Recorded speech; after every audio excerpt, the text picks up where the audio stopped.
Hello guys, welcome to my channel. నేనైతే ఇవాళ టమాటా ఉల్లి పచ్చడి చేస్తున్నాను. ప్రాసెస్ ఎలాగో చూపిస్తాను. ముందుగా అయితే ఉల్లిపాయ ముక్కలు టమాటాలు కోసేసుకొని పక్కన పెట్టుకోవాలి. ప్రాసెస్ చూద్దాము. ముందుగా అయితే ఒక బండి పెట్టుకొని దాంట్లోనే ధనియాలు, జీలకర్ర, ఎండుమిరపకాయలు వేసుకొని బాగా కలిపేసుకుంటాము. కొంచెం వేగేదాకా మొత్తం వేపుకొని అవి వేగిన తర్వాత పక్కన పెట్టేసుకోవాలి. దాంట్లో అయ్యే మిక్సీలో పెట్టుకొని ఉంచుకోవాలి పక్కన. మిక్సీ కాదు, బౌల్లో పెట్టుకొని ఉంచుకోవాలి. ఆ తర్వాత అదే ప్యాన్లో కొద్దిగా ఆయిల్ వేసుకొని ఆయిల్ హీట్ అయిన తర్వాత ఆనియన్స్ ఫ్రై చేసుకోవాలి. ఆనియన్స్ కొంచెం బాగా ఫ్రై చేసుకోవాలి. చూడండి.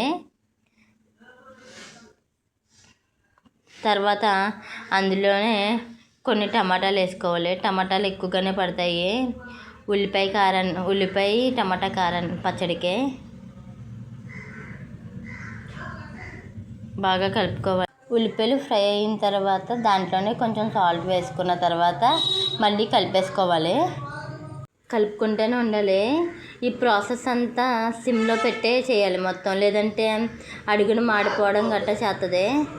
కలిపేసుకున్న తర్వాత దాంట్లోనే టమాటాలు కూడా టమాటాలు వేసేసుకొని మొత్తం రెండు కలిసేలాగా బాగా కలిపేసుకోవాలి.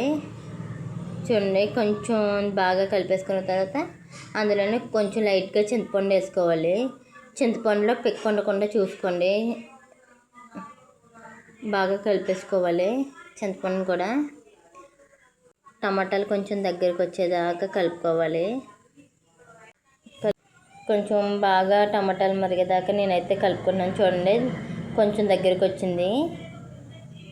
బాగా కలిపేసుకున్న తర్వాత స్టవ్ ఆఫ్ చేసేయాలి. స్టవ్ ఆఫ్ చేసిన తర్వాత అది కొంచెం చల్లారేదాకా బాగా కలుపుకొని పక్కన పెట్టుకోవాలి. అదే మనం ఇందాక వేపుకొని పెట్టుకున్న ధనియాలు, జీలకర్ర, ఎండుమిరపకాయలు పొడి చేసుకోవాలి. ఫస్ట్ మిక్సీలో వేసేసుకొని చూడండి, పొడి అయితే ఇలా వస్తుంది. స్మెల్ అయితే చాలా బాగా వచ్చింది గాయస్. ఆ తర్వాత అందులోనే మనం ఇప్పుడు వేపుకున్నాం కదా ఉల్లిపాయ, టమాటా, చింతపండు కూడా మిక్సీ ఆడేయాలి. ఆ మిక్సీ ఆడిందంతా ఒక దాంట్లోకి తీసేసుకున్న తర్వాత అందులోనే మనం ఇందాక వేయించుకున్నదే ధనియాలది, జీలకర్రది పైన కొంచెం వేసేసుకొని సర్వ్ చేసుకుంటే అయిపోయినట్టే. ఈ వీడియో మీకు నచ్చినట్లయితే do like, share, comment and subscribe.